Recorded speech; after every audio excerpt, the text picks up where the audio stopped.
मसीह में मेरे सभी भाई बहनों को मेरा और मेरे परिवार की ओर से प्यार भरा जय मसीह की। आशा करता हूँ आप सभी परमेश्वर के अनुग्रह के द्वारा स्वस्थ और ठीक ठाक हैं। तो आज आप सबको परमेश्वर का वचन सुनने के लिए मैं हृदय से स्वागत करता हूँ। आइए हम परमेश्वर के वचन की तरफ ध्यान लगाते हैं। आज का वचन का विषय है चुने हुए लोग सुनते हैं। फिर से आपके लिए मैं कह रहा हूँ, आज का वचन का विषय है चुने हुए लोग सुनते हैं। भाई बहनों, क्या आपको मालूम है परमेश्वर का सुसमाचार बहुत लोगों को सुनाया जाता है, परंतु उनमें से कुछ ही लोग सुनते और पालन करते हैं। जब से कलीसिया शुरू हुआ है उस समय से लेकर अभी तक कुछ भी बदला नहीं है। क्या आप परमेश्वर का वचन हर एक दिन सुनते हैं? प्रेरितों के काम 28 अध्याय के 28 में पौलुस प्रेरित यहूदियों को इस तरह से कहता है कि सो तुम जानो कि परमेश्वर की इस उद्धार का कथा अन्य जातियों के पास भेजी गई और वे सुनेंगे। ये कहना इतना महत्व रखता है कि इस पुस्तक के सभी उद्देश्य को उजागर करके रख दिया है। वे सुनते हैं कहने का मतलब ये है कि बुलाए गए बहुत हैं मगर चुने हुए कम हैं। भाई बहनों, हमें इस बात को ध्यान में रखना चाहिए कि कैन और हाबिल के समय से लेकर आज तक हमें यही याद दिलाते आया है कि एक जन सुनेंगे मगर पालन नहीं करेंगे और दूसरा सुनेंगे और उसके मुताबिक पालन भी करेंगे।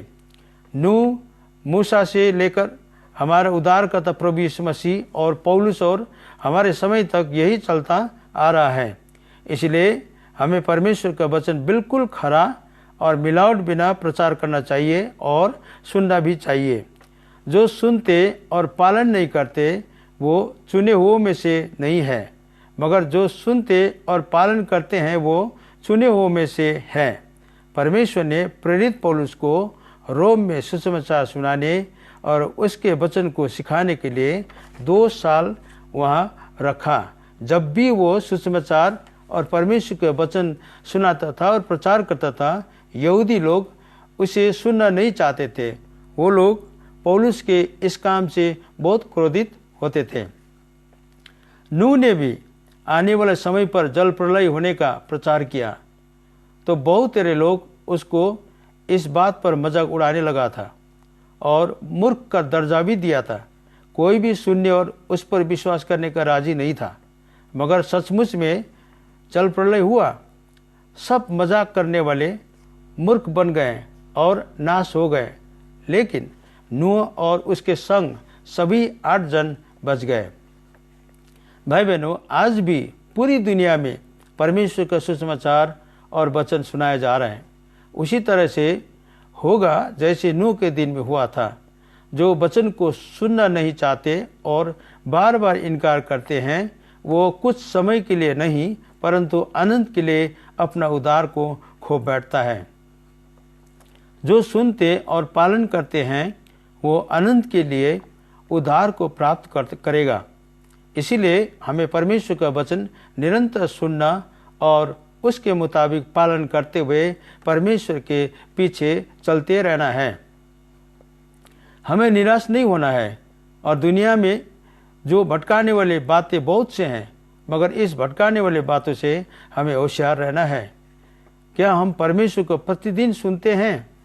प्रभु यीशु मसीह कहता है कि जो कोई मेरी बातें सुनकर उन्हें मानता है वो उस बुद्धिमान मनुष्य के नहीं ठहरेगा जिसने अपना घर चट्टान पर बनाया। परमेश्वर का वचन सुनने और मानने से चट्टान पर घर निर्माण करना जैसा है, जिसको वो बुद्धिमान कहता है। अगर कोई परमेश्वर का वचन सुनना और मानना नहीं चाहता है तो इसका मतलब है कि उसका मन मोटा और उसका कान भारी हो गया है। इसीलिए तो पौलुस यहाँ ऐसे लोगों को यशायाह द्वारा लिखी गई वचन को याद दिला रहा है, जहाँ इस तरह से लिखा है कि इन लोगों का मन मोटा और कान भारी हो गए हैं और उन्होंने अपने आंखें बंद की है। ऐसा नहीं है, न ऐसा न हो कि वह कभी आंखों से देखें और कानों से सुने और मन से समझे और मैं उन्हें चंगा करूं। इसीलिए पौलुस ऐसे लोगों के लिए प्रेरित 28 में कहते हैं कि तुम जानो कि परमेश्वर के इस उद्धार की कथा अन्य जातियों के पास भेजी गई और वे सुनेंगे। भाई बहनों, आज जितने भी हम हैं प्रभु यीशु मसीह में आए हुए बचे हुए, हम सब अन्य जातियों में से हैं और परमेश्वर ने उसके उद्धार की कथा हमारे पास भेजा है। हमें इसके जरिए अनंत जीवन और इन अनंत इनाम परमेश्वर ने दिया है।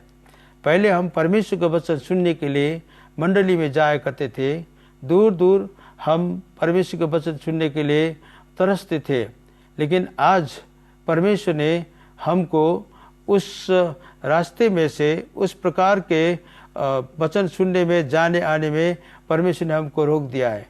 लेकिन आज वो सभी प्राय बंद हो चुका है और कल के दिन भी हम कुछ नहीं कह सकते हैं, मगर हमें एक विकल्प परमेश्वर ने दिया है। वो विकल्प मिला है। अब परमेश्वर का वचन आपके घर में, आपके परिवार में, आपके व्यक्तिगत रूप में संचार यानी मोबाइल मार्फत या नेटवर्क मार्फत और कई जरिए पहुंचाया जा रहा है और इस सहूलियत हमको परमेश्वर ने दिया है। तो क्या आप वचन को सुनते हैं? वचन के लिए आप और आपके परिवार प्यासा है? आज का वचन में कहा गया है कि चुने हुए लोग सुनते हैं। क्या आप और हम चुने हुए में से हैं? यदि हैं तो हम परमेश्वर के वचन अवश्य ही सुनते हैं और हर दिन हम वचन के द्वारा आशीषित होते हैं। प्यारे भाई बहनों, आज के इस असमंजस और संकटपूर्ण परिस्थिति में हम कहाँ पाए जाते हैं? चुने हुओं में से या ना सुनने वालों में से, आज्ञा पालन न करने वालों में से या हठियों में से? इन्हीं प्रश्नों को रखकर आज के संदेश में समाप्त करना चाहूँगा। परमेश्वर आप सबको इस वचन के माध्यम से आशीषित करे। आइए हम आशीर्वाद के साथ आज के इस वचन को हम समाप्त करते हैं। अब हमारा परमेश्वर पिता का प्रेम और हमारा प्रभु यीशु मसीह का अनुग्रह और शांति और पवित्र आत्मा का संभागिता हम सबों के साथ आज से लेकर सदा सर्वदा बनी रहे। आमीन।